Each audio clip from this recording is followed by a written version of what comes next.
What's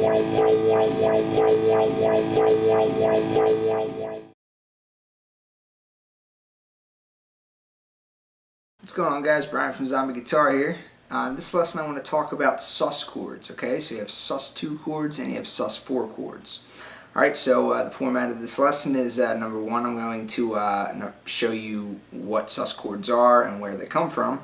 Number two, I'm going to show you a few different movable chord shapes for both sus2 and sus4 chords, okay? So you can kind of play anywhere on the fretboard. And then I'm going to show you how you would go about using sus chords in chord progressions to spice up your chord progressions. Alright, so with that said, let's get started. Alright, so what is a sus chord? So basically a sus chord is a chord that is neither major nor minor. Okay? So a chord is determined to be major or minor by the third.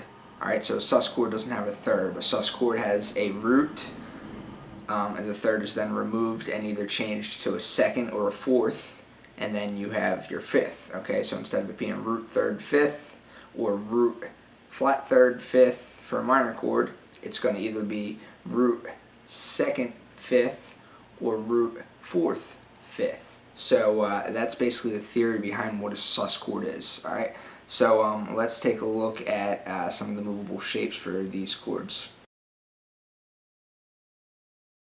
Okay, so I'm basically going to be taking three different basic chord shapes that you probably already know, and I'm going to just kind of be altering them so that I remove the third and I change it to either a second to create a sus2 chord, or change it to a fourth degree to change it to a sus4 chord. Alright, so the first chord shape we're going to look at is just the basic bar chord shape rooted on the low E string.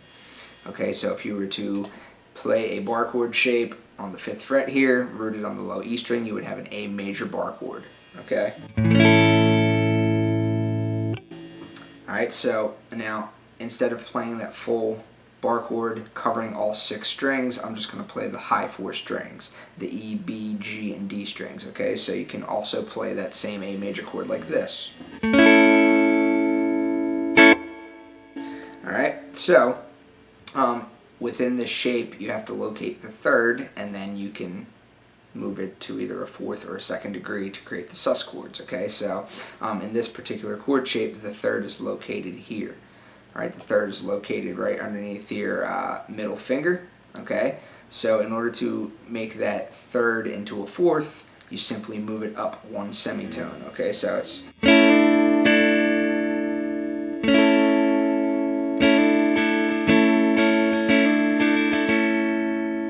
Okay, now obviously the shape is movable. You can play this shape anywhere on any fret, and if you wanted to play a D, you would take the bar chord but just play the high 4 strings, and then you could do that same thing. Alright, so this is a movable shape. All of these shapes that I'm going to be showing you are movable.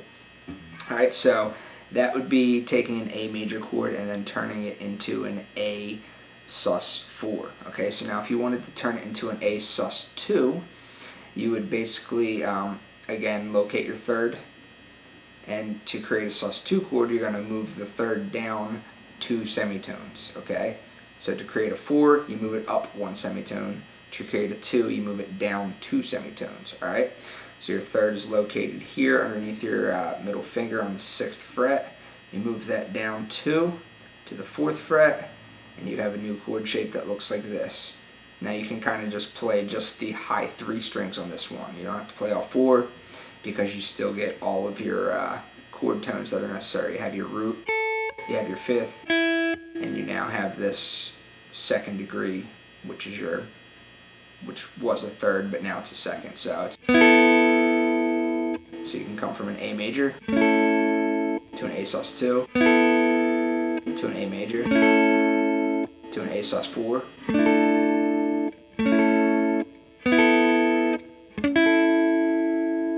Okay, so that's the first chord shape.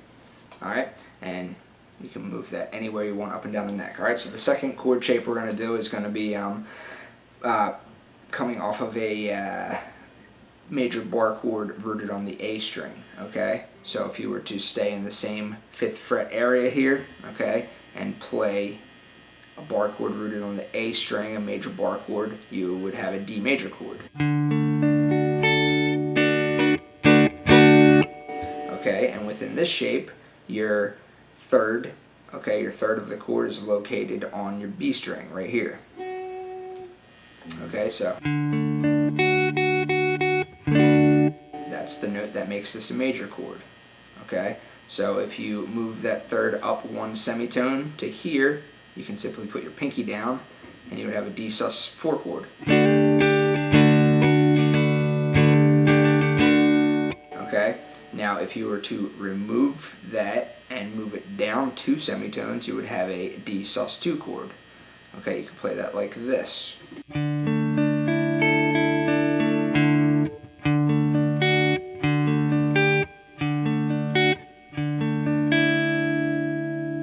Okay, so that one's a pretty easy shape to manipulate. Alright, so the third kind is going to be basically taken from the D shape. Okay, so if you know, if you're familiar with the caged shapes, take the D shape of a particular chord. So I'm going to stay right here in this 5th fret area, okay, but I'm going to be using the 5th fret on the D string as my root.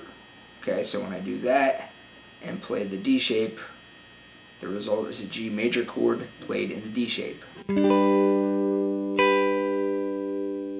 Okay, now this is kind of a tricky shape to play, so a lot of times I'll just eliminate the note on the D string and I'll just play just the high 3 strings. Okay, so you're left with this. Okay, and this, you still have your root, you have your 5th, and you have your 3rd up here. Okay, so the 3rd is the one you want to pay attention to. Move the 3rd up 1 semitone, the result is a sus4 chord. Move it back down, the result is just the major chord again. Okay, take the 3rd, move it down 2 semitones, you got to rearrange your fingers a little bit. Now the result is a sus2 chord.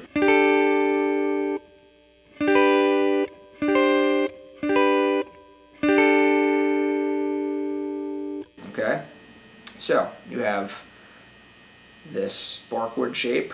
Alright, just locate your 3rd, figure out how to make a sus2 or a sus4 chord out of it just by using the high 4 strings or high 3 strings. Okay, you also have this shape. Okay, and then you can make a sus2 or sus4 chord out of this shape. And then you have your D shape. Okay, and again, you can just kind of use just the high 3 strings and make a sus4 or sus2 chord out of it. And that's pretty much the 3 main shapes that we're going to use. So let me give you a couple other things to keep in mind. Okay, so when you're playing this particular shape here, okay, when you're playing the it comes from the bar chord rooted on the low E string, but it's just the high 4 strings. When you're playing that, here's just the major chord. You put your pinky down to make it a sus4 chord. Okay, and instead of moving down to here to make a sus2 chord, you also have the option of moving up a few frets to here to make an A sus2 chord. Alright, so when you have this shape and you want to make a sus2 chord out of it, you can also move higher up the fretboard. Okay, your root is located right here on the D string. Change that to your 1st finger being on the root, and now you have a sus2 chord here. So you can just play around with this stuff just as long as you're aware of where the 3rd is in each of these chords. You can you know, you can pretty easily figure out how to take a major chord and convert it into a sus chord. Alright, so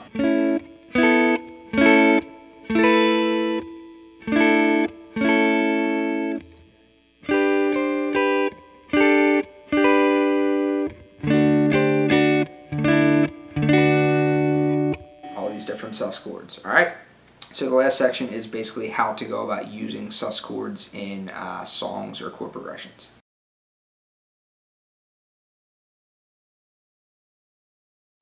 Okay, so when to use sus chords. Basically the way I look at when to use sus chords is pretty much anytime you see a major chord in a chord progression, you know, even if it's a song that's already written or if it's a song that you're writing, you can kind of, you know, if the chord's hanging out for a while, you can just kind of add a sus onto it, you know, add the sus4, add the sus2, just kind of jam on the chord, and it, you know, gives the chord sort of a sound of, you know, moving around as opposed to just strumming the same chord over and over and over, which could get boring. Okay, I'm sure you see sus movements all the time. You know, a lot of times you'll see when you take the D chord, the natural thing that everyone pretty much does is just kind of goes, okay, and then sometimes they lift up their middle finger.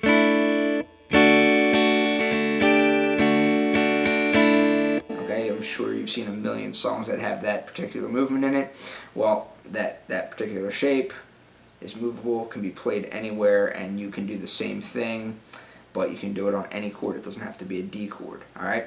And I'm sure you also have probably seen the A major chord in the open position turned into either a sus2 or a sus4 chord. Here's the A major chord, where you can just bar it with your finger, and then just hammer down on the next fret up on the B string. Okay, or you can remove that and then kind of keep it open. Alright, well, it's the same thing as using a movable bar chord because that's your A shape.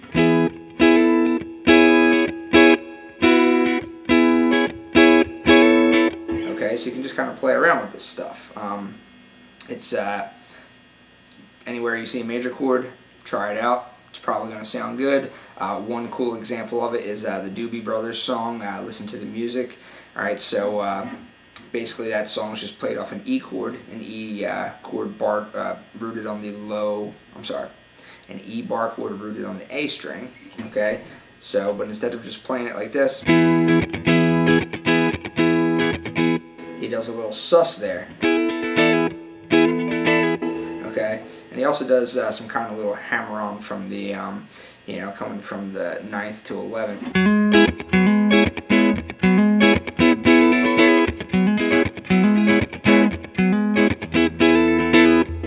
But that's a little sus in there, right? So instead of just going,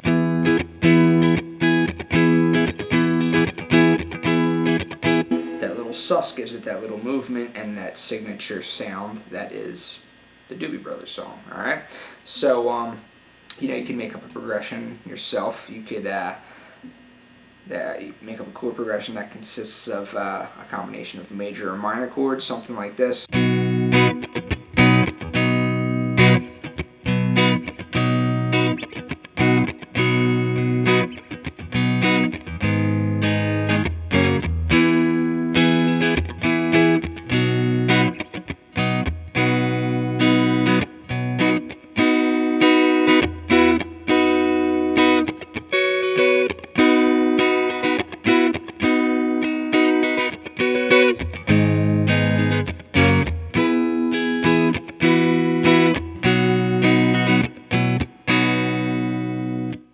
Okay, so you see how the first time I went around and I just played the chord progression. Second time I kind of spiced it up a little bit by taking the major chords that were hanging out for a little bit and adding little sus tails onto them, if you want to think of it that way, like little sus tails or whatever. But anyway, that is that's it for this lesson. That's the lesson on sus chords. A lot of cool stuff you can do with it. Sounds really cool. Any questions, comments, hit me up. Thanks for watching.